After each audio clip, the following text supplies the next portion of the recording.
तो electric potential में और electric potential energy, electric potential versus electric potential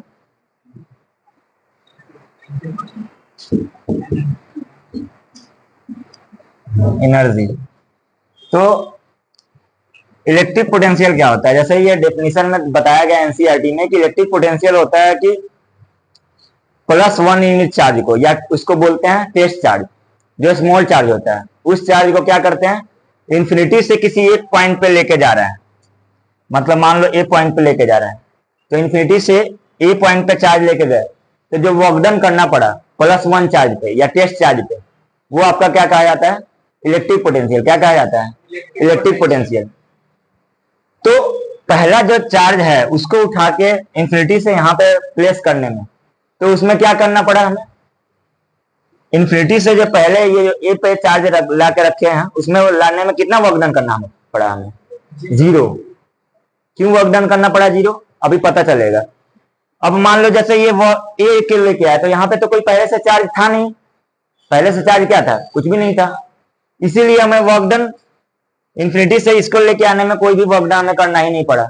अब मान लो जैसे बी है, ठीक है ना, अब इस बी को लेके आ रहा है, बी पॉइंट पे लेके आ रहा है चार्ज, तो इंफिनिटी से बी पॉइंट पे चार्ज लेके आए, और ए पे पहले से चार्ज रखा हुआ था। ये चार्ज कोई है, ए पे कोई चार्ज है, मान लो जैसे +q चार्ज है, और यहाँ पे कौन सा चार्ज है?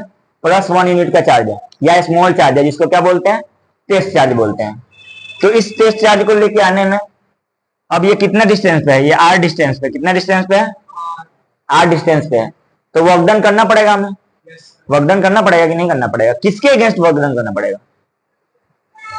ये जो चार्ज है q चार्ज, इस पे फोर्स लगा रहा है। कौन सा फोर्स लगा रहा है? इलेक्ट्रोस्टैटिक फोर्स लगा रहा है। क्या लगा रहा है? इलेक्ट्रोस्टैटिक फोर्स लगा रहा है। और उस फोर्स के अगेंस्ट हमें क्या करना पड़ रहा है? वर्क करना पड़ रहा है। समझ रहे हो कि नहीं समझ रहे? तो इस फोर्स के अगेंस्ट वर्क करना पड़ रहा है। ये जो वर्क डन है, वही वर्क डन क्या होता है? Electric potential. वही क्या होता है? Electric potential. समझने वाली बात क्या है कि अभी मैं बात कर रहा हूं इलेक्ट्रिक पोटेंशियल का, और बात कर रहा हूं वर्क की।